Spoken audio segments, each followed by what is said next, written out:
Good day. I'm Vikas Reddy. I'm the student number X2517849. My project is a polling and survey platform on AWS. Users can create surveys, collect responses via share links, and via forecasted brands. I will demo the app, the DevOps CI/CD pipeline, and securely findings.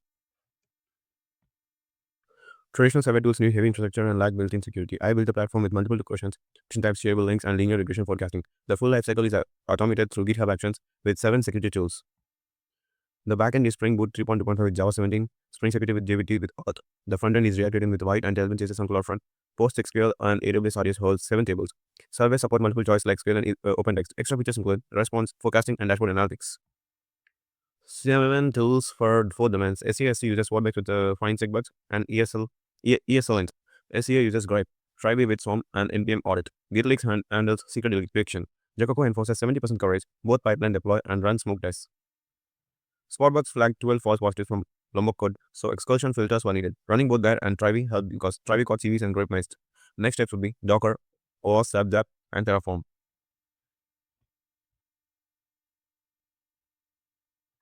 This is the server pulse running on AWS CloudFront. There are 3 demo accounts. I will log in as Vikas, the admin account.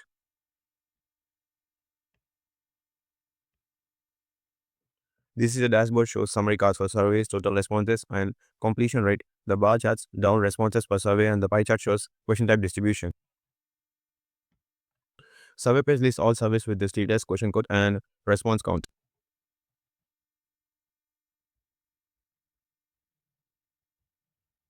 Submitting empty shows 3 errors. The title required, question title required, at least 2 titles, two title options are required. The front end validates in real time and backend has matching.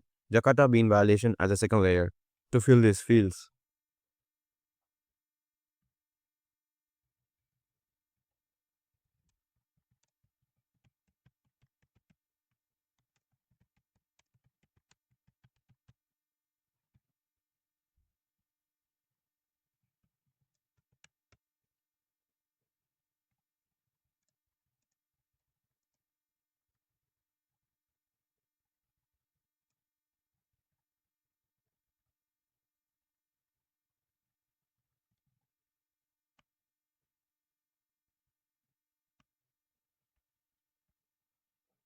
now I create a survey with the title, description, and one multiple choice question. It appears in the list. Public surveys get a shareable UID link.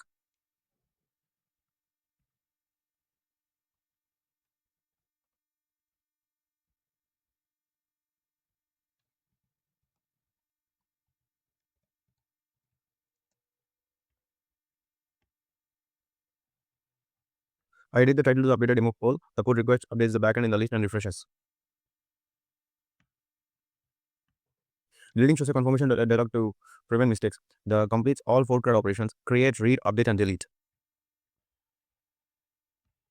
Reports page shows generated reports with response counts and completion rates. New reports can be generated from the drop-down.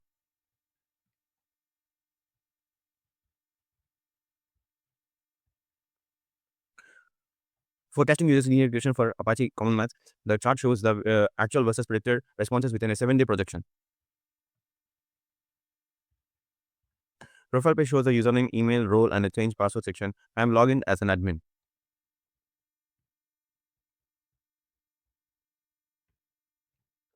Now I'll make a code change and push it to the pipeline. First, let me show you the current errors message styling.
The chain is pushed, the triggers the CI/CD pipeline. While the pipeline runs, I will explain the three items.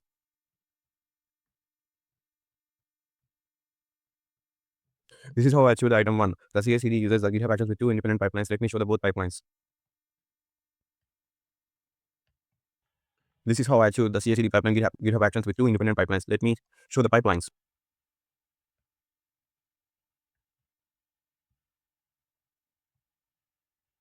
This is how the front-end pipeline. The CI runs ESLD with zero warning, enforcement, white guild, NPM audit, tiny with SBM, and git leaks. The CD deploys to S3 and invalidates the CloudFront cache.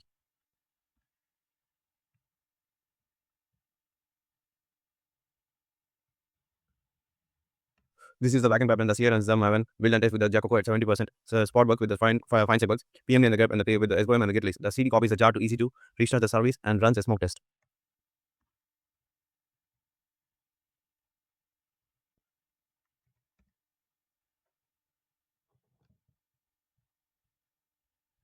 Yeah, here we can find this is how I achieve that item 2. On the backend, Jacoco fails with the build of coverage drops and below 70%. Spotbox with the fine spec bugs, checks compile classes for the OSWAP to top 10 patterns. VM checks for the dead code and the error prone constructs. Drive and Tribe both scan the dependencies using different databases. Gitleak scans the full Git history for secrets.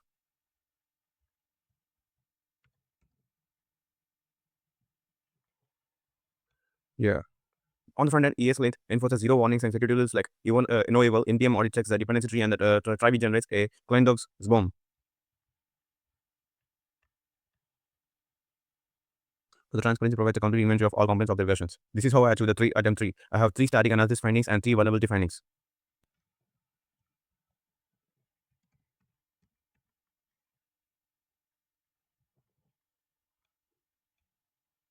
When it comes to the line 14, we see the Spotbox flag CV20 imported input validation register request.java. I established not blank and size annotations for username, email, password, and full name, all enforced by Spring Boot as I valid annotation.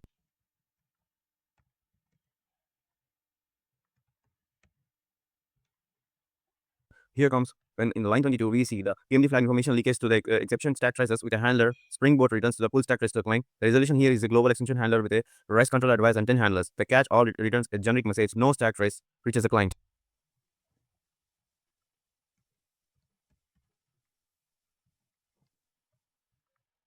Here in line 34, in this, we can find that the Spotbox flag CRS is observed with a high priority. CRS is a hop because GVT is stateless with no session cookies. The session policy is stateless.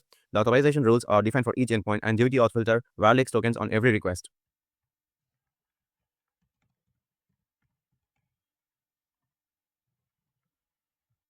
When we scroll down to line 14, we can also see the where also flag CV20 input validation. The fix is the same register request.java with not blank at the size and the email constraints validated before reaching the service layer.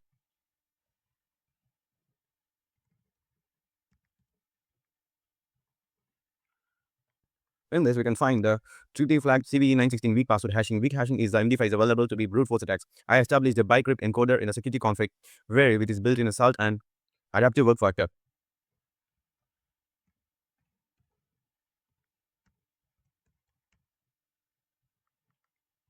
And this here when you scroll on the line 57, we can find the grep flag A1021 broken glass control in GVT token provider. The signed tokens with smash and validate with verify with tapped or expired tokens are rejected.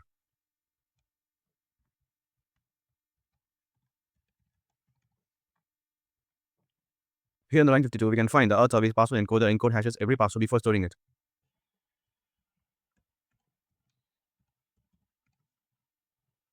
Here in line 57, we can see the grep flag A1021 broken access control in GVT token provider. I sign tokens with Smaksha 256 and validate with verify with tapped or expired tokens are rejected. The auth filter checks every request. It validates the beta token and sets the authentication content.